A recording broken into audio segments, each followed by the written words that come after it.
So, welcome back to another episode of Time Out with the Sports Doctor. I'm very glad to have you again this week. And today we're going to talk about decision making, faith, and really the faith to make decisions and the process of decision making. So, I'm going to talk a little bit, but then I'm going to share a previous episode that I recorded with Reverend Wesley Thompson a little bit over a year ago, because that's an episode that I went back and listened to previously, and it was a blessing to me. So I wanted to share this with you. So I'm about a year now since I made the decision to move to a new hospital, move the family, start a new job, kids, new schools, a lot, wife's job changing dynamics. So as I reflect back, and I'm on the verge now of making more decisions. I've been presented with several opportunities over the last several months. And we will talk about them more in the near future as they develop. But each time I'm faced with making a big decision, it's not just about me, number one. And there are some steps that I kind of go through before I make a big decision. So I know that graduation's upon us. This season is a time for many new grads, both from whether it's high school, college, medical school, residency. You're about to have to make some real decisions that are not only going to impact you, but are going to impact others as well. So I just wanted to share this episode because it might bring you some peace as you go through the decision making process. So for me, when I have a big decision that I have to make, first thing I want to do is pray about it. I want to pray, ask God for direction. I want to see how the new decision fits into my big picture plan, right? How it aligns with my goals and dreams. Does this move me forward or does this move me back away from my overall why or my goals in life? Not only that, but also consulting with people that have your best interest in mind. Sometimes people will want to discuss their big decision with everyone they can come into contact with. But I suggest keeping your circle small, maybe 3 or 4 people that have your best interest in mind or that know about what you're going into. And then if you have a significant other, also making sure that you're sharing your thoughts and desires with them as well. So, and then after you've done all that, you consulted with the people, you prayed about it, then you have to make the jump. So then you have to make the decision. And that's where faith comes in. When making decisions, it's usually going to be uncomfortable because you want to, or I'll speak for myself, I know I want to make decisions that I know are going to have a good outcome, right? And that's where the uncertainty of, am I going to succeed or will this lead me to destruction or failure or whatever? You're more than likely not going to be guaranteed one way or the other. And that's where the faith piece comes in. So you don't need faith for the decisions you made last year because they've already manifested at this point. Faith comes in when you have to lean on your higher power to the belief that whatever decision you made after you prayed for it, after you consulted with the people that you know well, that the rest of it's really up to God. And that's the hard part. That's truly the hard part. I think faith for me is something easy to talk about, but when you have to live it out, it's much more difficult. So I feel that faith, I heard a sermon one time, it's talking about 51% faith.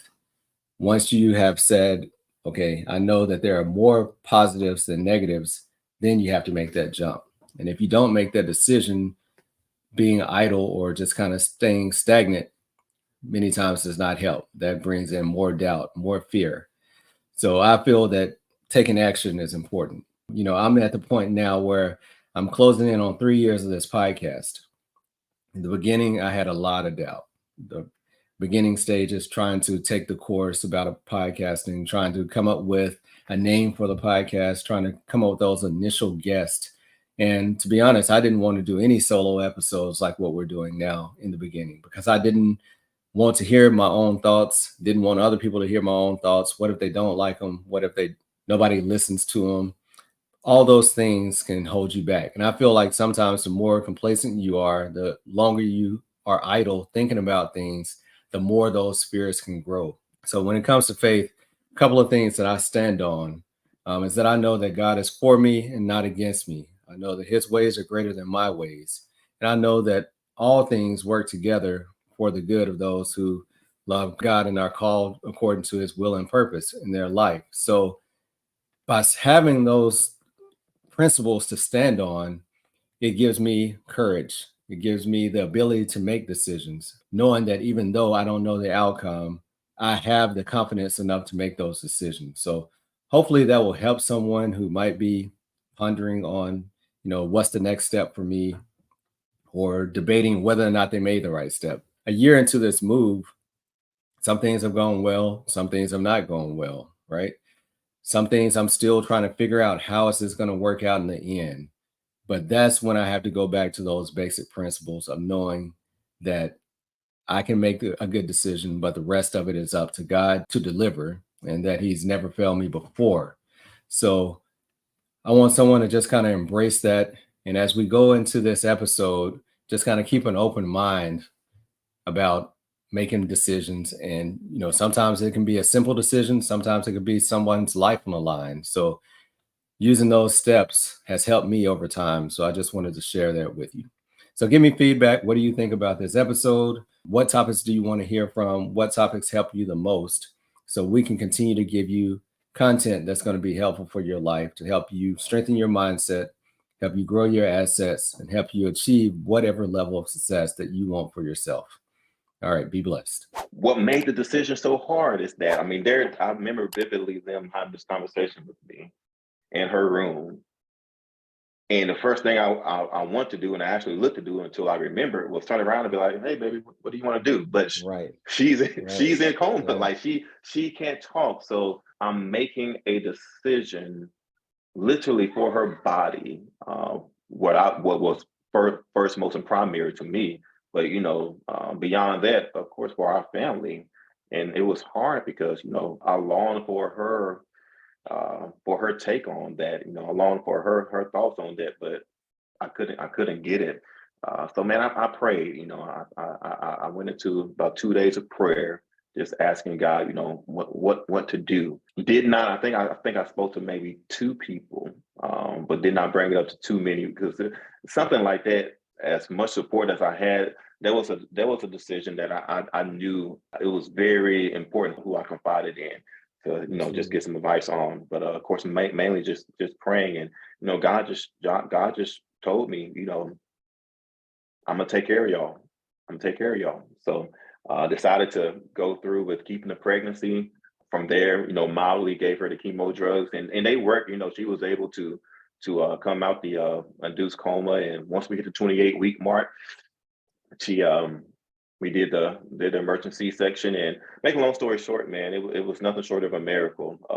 The baby came out healthy. He's a tall, tall, very energetic 7-year-old boy today. Everything that they said might be as far as blindness and some other defects, nothing happened.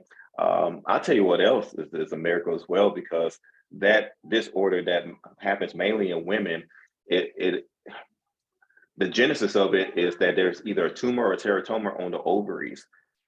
In her case, they kept doing scans on her pelvis to find which ovary the tumor or teratoma was on, but they couldn't locate it. So going into the C-section, they had made a decision. This was another decision I had to make, to just remove both ovaries, because they thought that it was just so microscopic that they knew something was there, but they didn't know which one. So they would have to go in and remove both. But once they did the C-section and after they got the C-section done and was going into removing the ovaries, the doctor, Dr. Miller was her name, she spotted with her eye one of the ovaries being a little fattier than the other, and removed that one, took it down to the lab, did a test, bam, that's where the teratoma was. So she was able to keep the other ovary. So that's that's miraculous in itself, man, because I went from being content with, we're not going to have any more children, to, well, Right, God now you works in got three. mysterious ways. Yeah, I got three now. So Yeah. So man, that's awesome. And thank you for sharing that story. But after you go through something like that, what does it do to your faith? And what does it do to your ability to make firm decisions kind of in the future? yeah, man, it tested my faith big time. Having hard conversations with God. I remember I think it was within those first 2 weeks when we didn't know what the world was going on. And I mean, I'm at the point, Derrick, of not knowing, am I going to bring my wife back home, or am I going to end up having to bring her to, call a funeral home and take her to a funeral Wow. home? I mean, it got that bleak. And just asking God, here I am at that time, 26 years old, looking at my 28-year-old wife in the ICU room on a ventilator, like what's going on? So it really showed me two things. One, showed me it's one thing to say that it's one thing to say verbally, trust God through it all. It's another thing to actually do it when you're in uh, one of your most darkest moments, and you're challenged to actually do that. But then, too, secondly, as husbands, you're a husband, have a wonderful wife, wonderful family. We truly believe that we can't love our wives any more than what we do. But through that experience, it opened my eyes to another level, another layer of love that I have for my wife that I did not know existed. I thought at the time, there's no way I can love this woman any more than what I already do, until we hit those moments and I discovered, wow, there's another layer. And I think, going back to that key word, experiences, those life experiences that happens to us, particularly when it happens to couples, that it will reveal just how much love you have for your significant other. Well, that's awesome. And, as you were talking, one thing we, think about with pregnancy, you don't necessarily think about loss of a life. You think about gaining a life, right? Yeah. But sometimes it really is that women are putting themselves in danger to have a baby, and that's something that is overlooked many times.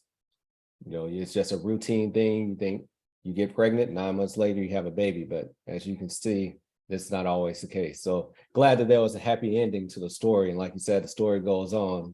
Baby number 3 and maybe 5 to come, right? We'll see. Yeah. All right. So you mentioned being from Atlanta and ended up back in North Alabama. When you came to school there, did you say, man, this is awesome, I want to come back and be a pastor in North Alabama? Was that the dream?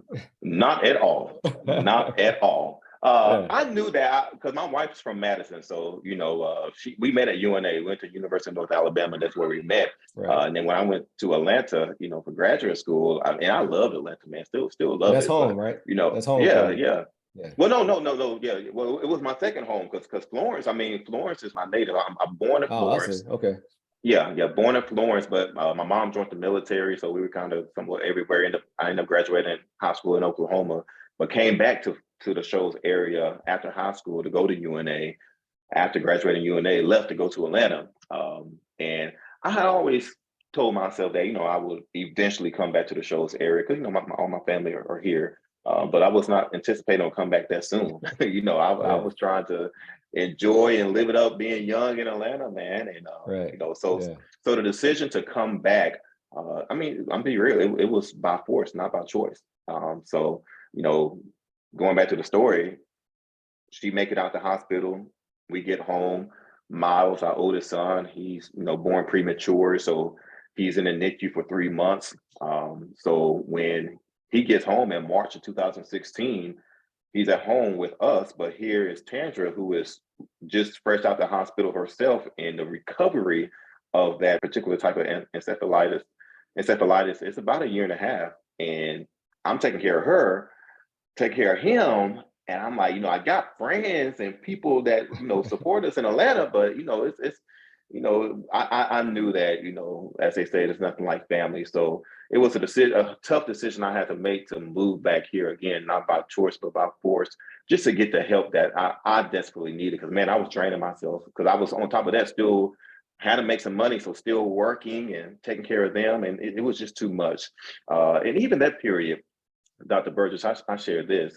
It got depressing for me, man, to have to make that transition from Atlanta back home. And there's no shot against the Shoals area, Yeah. but at the time, at the time, I viewed it as a setback. I viewed it as you know, demotion, if you will, because I've always had a job. I mean, from 16 years old in high school, working at Outback Steakhouse, busting tables, which is why I don't eat at Outback Steakhouse today. But busting tables, man, at UNA held at least two, if not three jobs at a time. Even when I moved to Atlanta, I mean, hustling and bustling, man, working two jobs, working at the church as youth pastor, working at my university as an admissions representative. So moving back here, it's the first time since I can remember being able to legally work that I was not working, that I did not have a job. And as a man, as somebody, I know you can attest to this and relate to it, you know, being secured and knowing that I'm making ends meet. Right.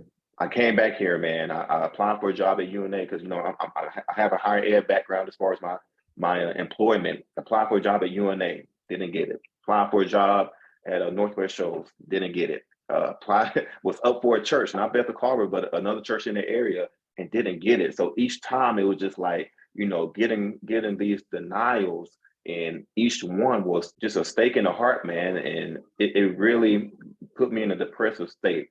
But again, just not knowing the plan that God was working out through it all. And of course, being, you know, Bethel Colbert, which I had no, I did not come after Bethel Colbert. You know, they came after me, and just seeing how all that formulated, I look back at it, it was definitely part of God's plan. As healthcare providers, we spend a large portion of our lives focused on our training as well as taking care of other individuals. But I'm calling a timeout because life can change in an instant. We know it's difficult to fathom that a sudden illness, injury, or death could put you and your family in a devastating financial situation. But that's where Dr. Stephanie Pearson and her unique team of advisors at Pearson Ravitz come into play.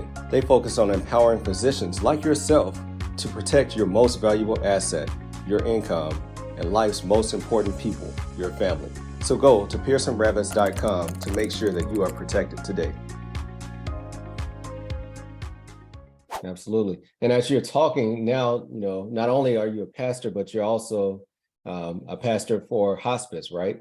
So being able to go through all these life experiences and, you know, even being able to go through the denial phase. I mean, I've gone through failures. I've gone through rejection. I've gone through, you know, losing a job early on and having to rebound. And like you mentioned, I went from New Orleans to DC to, you know, Mississippi. And I'm like, wow. And like you said, you get used to the big city and it's almost like it's a demotion, because when I was coming out, I was looking for Metro Atlanta. And I talked to a recruiter. He said, I have the perfect job for you. It's in Laurel, Mississippi. I said, no, you misunderstood. I said Metro Atlanta. So people say, did you have a connection to Laurel? I said, yeah, I used to drive through Laurel going to New Orleans on my way to school. And I knew Laurel because it had this S curve that you had to slow down to 45 miles per hour. But that was the only thing that I really knew about the city.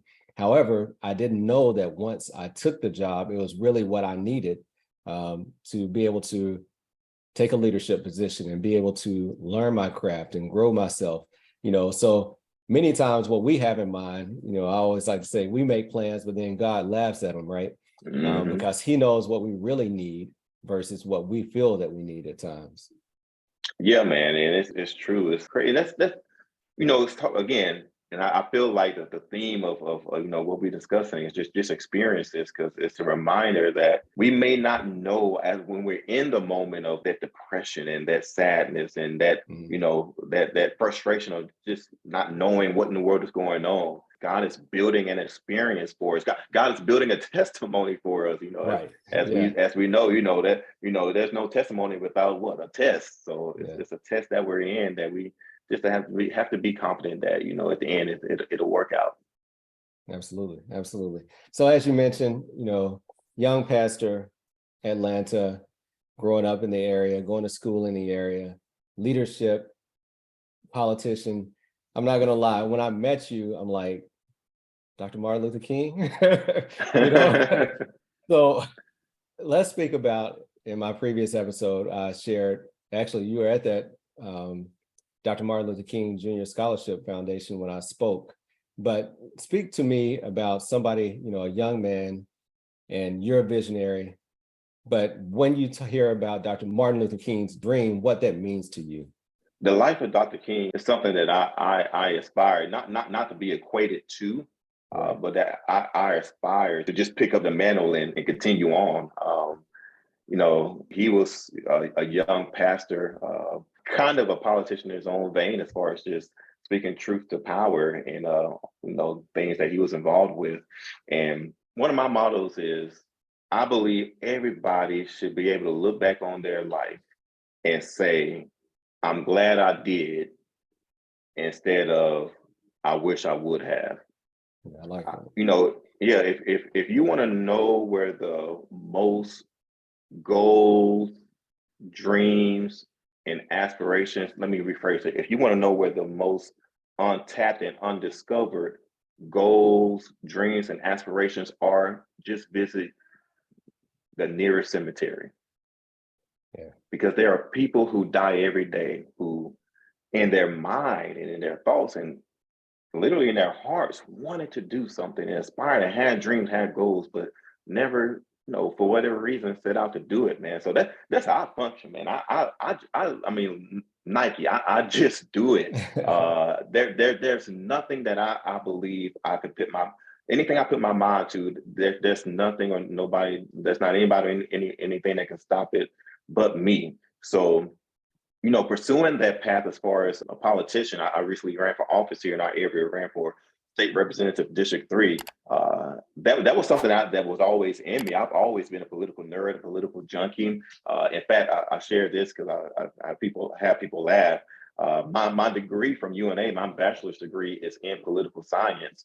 So at that time, I actually was planning to go to law school afterwards and, go into that field. But, God had changed that course, and he showed me, that my calling was to go into full-time ministry, which is why I shifted from going to law school to going to seminary instead. And I always joking, I always say that God changed my journey and my own path from being a high-paid prosecutor to a low-paid pastor. but it's something that I've always, even though I didn't go to law school, I've always been very involved in my community here, politically, being in the know, attending, council meetings, going out in Montgomery and protesting, being at rallies. I'm an activist in the area. So when the state representative for District 3 seat, it was an open seat.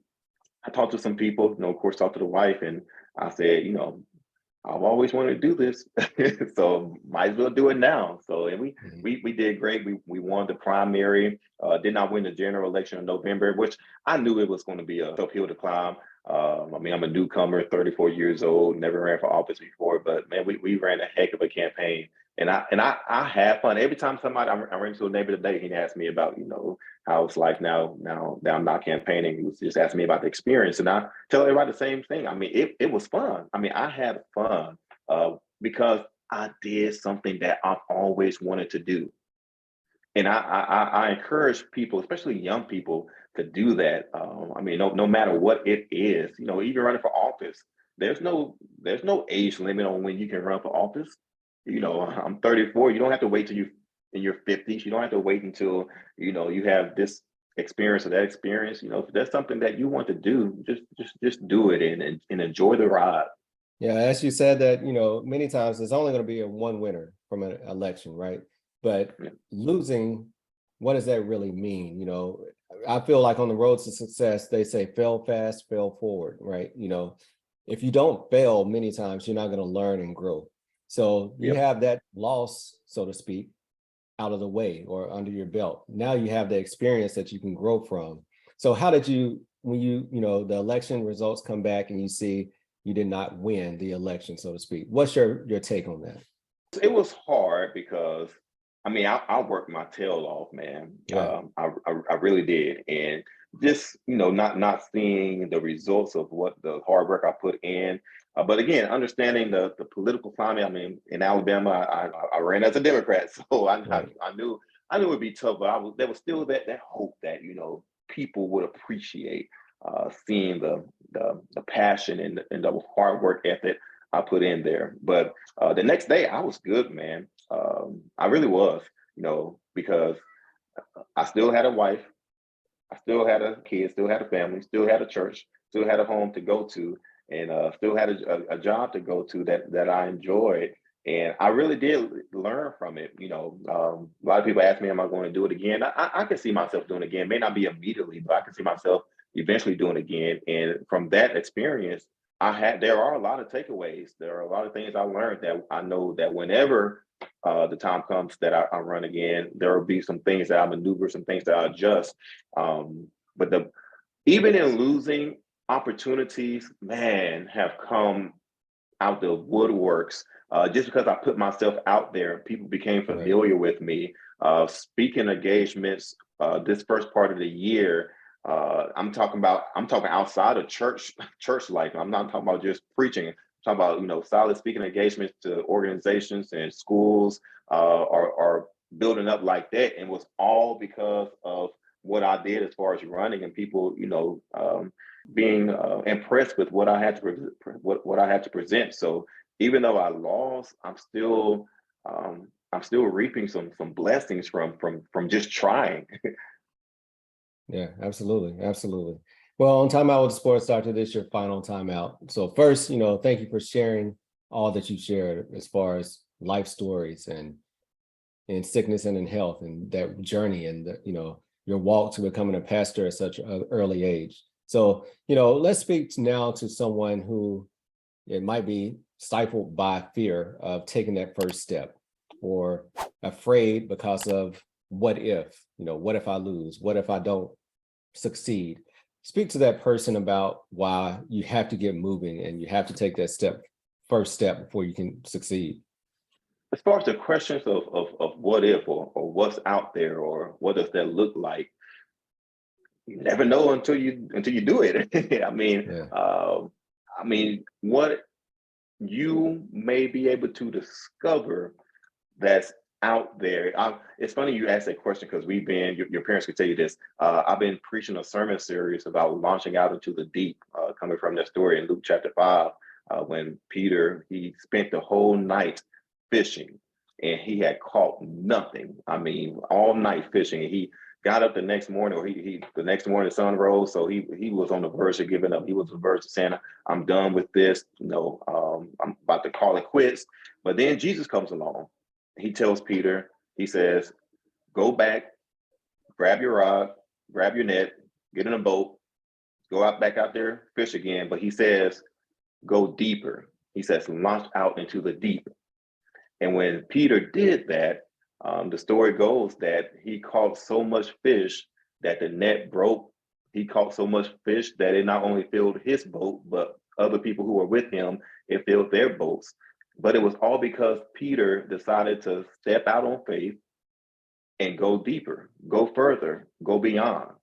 And again, you will never give yourself a chance to discover what lies beyond out there in the deep until you actually go out there. So bank on yourself, bank on God. Of course, I'm a believer in listening to the voice of the Lord, what God is telling you, and knowing that even if God is telling you to go further, even if God is telling you to step out, it may be something that you're not comfortable with. It may be something that concerns you. But God is never going to tell you to go somewhere in which it's going to lead to failure. One of my other mantras, that God will never lead you to a place of failure. You may go through some stumbling blocks to get there that feel like it's failure, but by the end of the journey, because God told you to step out, and because again, what God says has no choice but to be successful, it'll work out for you. Absolutely, man. Thank you for that. You just gave me my title, Go Deeper. Yeah. So that's it. Yeah. Well, tell people how, number one, somebody might have listened to this and been really inspired to want to connect with you, but somebody might have listened to this and said, wow, what's this faith that he's talking about? What's this inspiration? Where is he getting that faith from? What's this connection with Jesus? Or what's this faith that he's speaking of? So just tell people kind of, if they're feeling that, how, number one, they can connect with you, or how they can take next steps with their faith. Yeah, so you can connect with me. My name is, again, Wesley Thompson. I'm on Facebook, Instagram, Twitter. I've created a TikTok a while back. I haven't used it as much as I need to, but I do have TikTok out there. But yeah, just type my name, and I think my handle for Twitter and Instagram is Wes Thompson 1906. Then on Facebook is just Minister Wesley Thompson. And as far as anybody who wants to know about this faith and steps they can take, man, God has been good to me, man. Again, going through those experiences, I recognized that it was something that prepared me. So even as a pastor, when I am challenged to go visit somebody in the hospital and they're dying, and I'm there holding a family member's hand and encouraging them, I can recall being in the hospital myself, literally seeing a loved one dying in my wife, even though that thank God that was not the end result, but it got there. I'm able to take my own experiences and look at them and again know what God was doing and know that God was prepping me to be able to be a blessing to others, to be able to not be fearful or timid or shy or doubtful about my ability to minister and comfort and pray with other people who are in their most darkest moments, because I've been there myself. So yeah, that's the power of God is incredible, and I would encourage anybody to give themselves the opportunity to experience it. Absolutely. All right, man. Well, I appreciate your time. Thank you for coming on. I can't wait to share this story with my audience. Yes, sir. Thank you, man. Appreciate you. I'm proud of you, all the great work you're doing. Keep it up. Yeah, I appreciate it. Thank you. Thank you for continuing to support this podcast. If you enjoyed this episode, then please leave a 5-star review. And if you haven't done so, subscribe so you continue to get the updated episodes. Until later, peace. TimeOut with the sports doctor. Keep our head right in the game. We ain't never stopping. You are now tuned in. Trust you don't want to miss. This is where life, sports, and medicine.